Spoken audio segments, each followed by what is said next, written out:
Baik, bismillahirrahmanirrahim. Assalamualaikum warahmatullahi wabarakatuh. Hamdan wa syukranillah, wassalatu wassalamu ala rasulillah.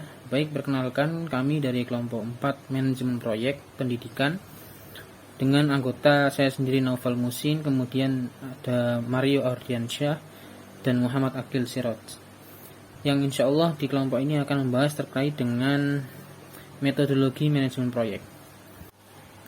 Di sini akan ada 4 pembahasan. Yang pertama terkait dengan pengertian metodologi manajemen proyek, kemudian ada jenis-jenis metodologi manajemen proyek, kemudian ada metodologi manajemen proyek, dan kemudian ada hubungan antar jenis-jenis metodologi manajemen proyek. Langsung saja masuk ke dalam pembahasan pertama terkait dengan pengertian metodologi manajemen proyek. Oke, ada 4 pengertian yang perlu dipahami oleh teman-teman sekalian. Yang pertama ada pengertian dari metodologi. Intinya metodologi adalah pengetahuan tentang berbagai cara. Kemudian pengertian terkait dengan proyek. Proyek adalah bisa dikatakan atau definisikan sebagai rangkaian usaha dalam jangka waktu tertentu yang bertujuan untuk menghasilkan sebuah produk atau jasa atau pelayanan unik tertentu, dilaksanakan oleh manusia dengan memanfaatkan berbagai sumber daya melalui rangkaian proses perencanaan, eksekusi, dan kontrol. Kemudian pengertian dari manajemen proyek. Manajemen proyek adalah suatu ilmu dan seni untuk mengadakan perencanaan, pengorganisasian, pengarahan, pengordinasian, dan mengadakan pengawasan terhadap orang dan barang untuk mencapai tujuan tertentu dari suatu proyek. Kemudian pengertian dari metodologi manajemen proyek. Apa itu metodologi manajemen proyek? Intinya adalah ilmu yang berkaitan dengan tahapan atau cara kerja dalam prinsip-prinsip manajemen terhadap suatu proyek dalam rangka mencapai tujuan yang sudah ditetapkan. Jadi intinya metodologi manajemen proyek ini adalah membahas terkait dengan tahapan-tahapan atau cara kerja dalam manajemen proyek. Baik, selanjutnya masuk ke dalam jenis-jenis metodologi manajemen proyek. Yang pertama ada metodologi agil. Nah, dalam sejarahnya metodologi agil lahir dari ketidakpuasan atas metodologi project management tradisional. Kemudian jika project manajemen tradisional cenderung tidak bisa beradaptasi menyesuaikan kondisi proyek, nah metodologi agil ini mulai beralih menjadi metode yang memungkinkan tim proyek untuk merevisi proyek mereka selama proses berlangsung sesuai dengan kebutuhan. Sementara kalau cara tradisional cenderung menunggu hingga akhir untuk meninjau dan baru mengubah. Kemudian yang kedua ada metodologi Kanban. Berasal dari industri manufaktur, Kanban adalah metode pendekatan visual untuk project management. Secara harfiah dalam bahasa Jepang, Kanban berarti papan reklame. Metode ini membantu mengelola alur kerja dengan menempatkan tugas anggota tim di Kanban board, di mana alur kerja dan kemajuan bisa dilihat oleh setiap anggota tim. Kemudian yang ketiga ada metodologi waterfall. Waterfall adalah salah satu pendekatan tradisional dalam project management. Dalam metodologi ini terdapat tugas dan fase penyelesaian secara linear serta berurutan. Artinya setiap pekerjaan saling ketergantungan. Satu tahapan harus dilewati untuk menuju tahapan yang lain, begitu. Kemudian yang keempat ada metodologi Scrum. Metodologi ini sangat ideal bagi tim kecil dengan anggota tidak lebih dari 10 orang. Dengan Scrum, pekerjaan dibagi menjadi beberapa siklus yang dikenal dengan sprint dan biasanya berlangsung sekitar 1 hingga 2 minggu. Scrum termasuk metode yang unik sebab di dalamnya dipimpin oleh seorang master Scrum. Nantinya orang ini akan bertugas memimpin rapat harian Scrum, demo, dan sprint. Kemudian yang kelima ada metodologi Lean. Lean merupakan metodologi project management yang berasal dari perusahaan manufaktur juga, yaitu sistem produksi Toyota. Sesuai artinya, Lean adalah metodologi ramping yang berusaha meminimalisir pemborosan dari proses-proses utama proyek. Hal ini dilakukan dengan mengoptimalkan teknologi, aset, dan vertikal yang terpisah. Dalam metodologi Lean ini ada 3 hal yang perlu dihindari. Yang pertama adalah mudah, pemborosan, kemudian murah atau ketidakmerataan, kemudian muri atau membebani tim. Lanjut, yang keenam ada Critical Path Method atau CPM. Dalam CPM, kita akan membangun model proyek termasuk semua aktivitas yang tercantum dalam struktur rincian kerja, lamanya durasi tugas, sekaligus cara mengatasi jika terdapat dependensi tugas. Dengan identifikasi yang jelas, menguraikan tugas yang memiliki uraian terpanjang untuk diselesaikan, inilah yang disebut dengan critical path. Seorang project manager harus terus mengawasi tugas tersebut, sebab jika satunya tertunda, seluruh proyek juga akan tertunda. Kemudian yang ketujuh ada Extreme Programming atau XP. XP digunakan untuk proyek yang bergerak cepat dalam tenggat waktu singkat. Metodologi ini bekerja dengan cara membuat siklus pengembangan yang singkat dan beberapa rilis guna meningkatkan produktivitas. Kemudian ada yang kedelapan adalah metodologi Scrumban. Seperti namanya, Scrumban adalah metodologi yang merupakan gabungan dari Scrum dan Kanban. Tentunya metodologi ini menggabungkan hal-hal terbaik dari masing-masing pendekatan. Scrumban menggunakan siklus sprint sama seperti Scrum, namun memungkinkan tugas masing-masing individu divisualisasikan layaknya Kanban. Kemudian yang kesembilan ada Six Sigma. Six Sigma ini diperkenalkan oleh para engineer Motorola pada pertengahan tahun 1980-an. Six Sigma bekerja dengan cara meningkatkan kualitas dengan mengidentifikasi apa hal yang sekiranya tidak berfungsi dalam proyek. Metodologi ini menerapkan manajemen mutu, statistik empiris, dan mempekerjakan tim yang benar-benar ahli di bidang yang dibutuhkan. Tujuan utama dari Six Sigma adalah untuk terus meningkatkan proses dan menghilangkan cacat. Hal ini dicapai melalui perbaikan terus-menerus oleh para ahli agar mempertahankan dan mengontrol proses. Kemudian metodologi yang ke-10 adalah PRINCE2. PRINCE2 adalah singkatan dari Projects in Controlled Environment atau yang disingkat dengan PRINCE2. Metodologi ini awalnya dibuat pemerintah Inggris untuk proyek teknologi informasi. Ada 7 prinsip utama dalam PRINCE2, antara lain memulai proyek, mengarahkan proyek, menginisiasi proyek, mengontrol proyek, mengelola produk delivery, dan menutup proyek. Ketujuh prinsip ini menciptakan proses secara menyeluruh dan menciptakan metodologi proyek perusahaan yang efektif secara keseluruhan. Kemudian ke-11 ada Critical Chain Project Management atau CCPM.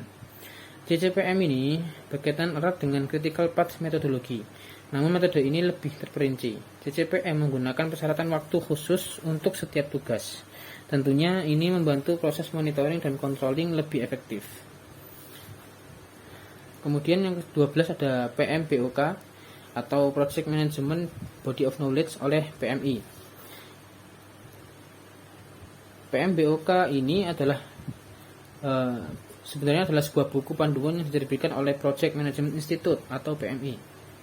Buku ini menyajikan kumpulan proses, best practice, terminologi, dan pedoman industri saat mengembangkan proyek.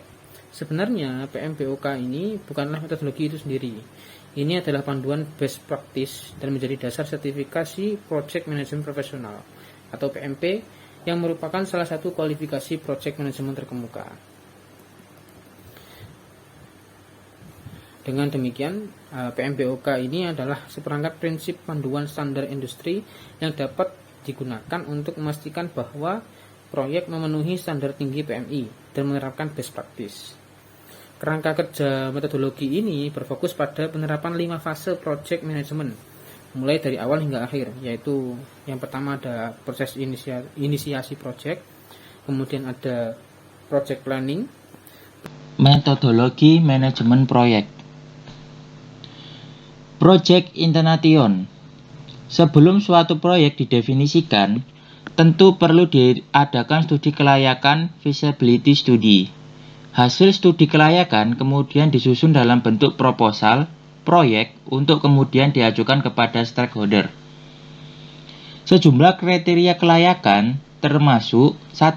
Memberikan manfaat bagi klien, 2. Menyajikan solusi untuk permasalahan yang saat ini dihadapi oleh pemilik proyek, 3. Dapat direalisasikan dalam batas waktu yang diharapkan, anggaran yang tersedia, dan dengan menggunakan aktivitas serta sumber daya yang dapat diukur. Konsep ini sering disebut sebagai segitiga manajemen proyek.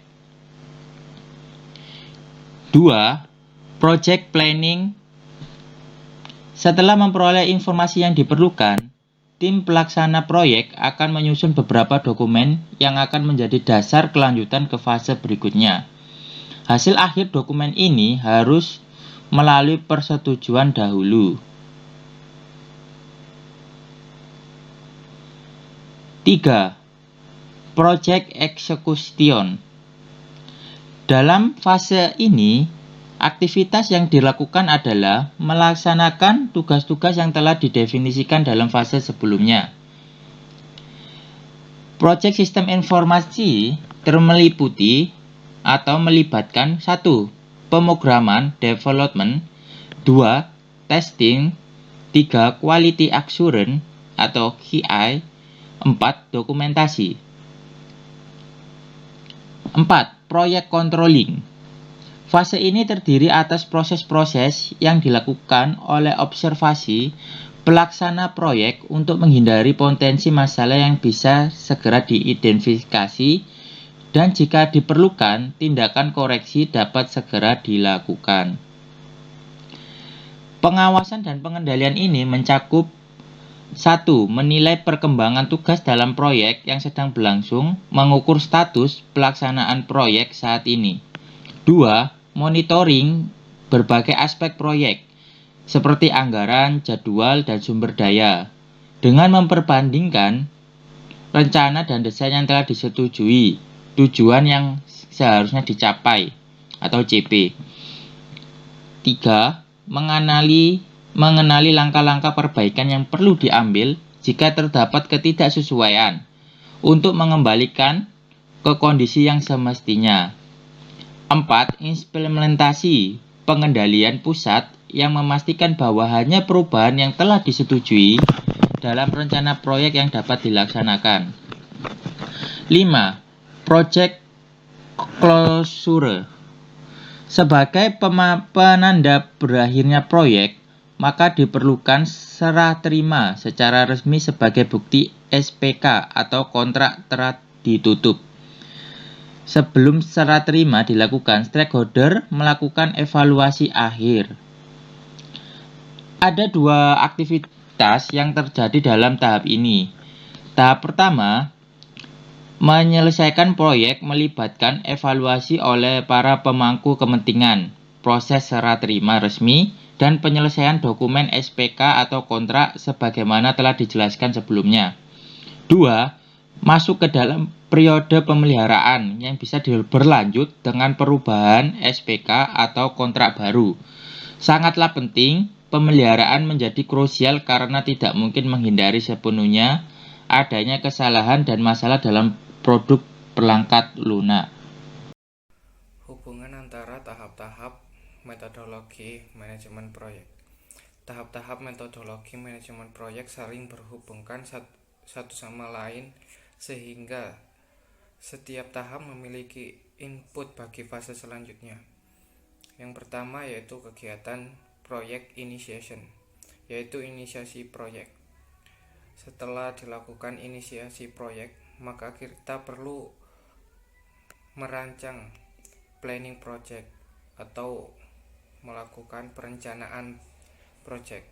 Kemudian jika sudah disusun planning project atau sudah disetujui, maka kita perlu melakukan execution project, yaitu pelaksanaan project.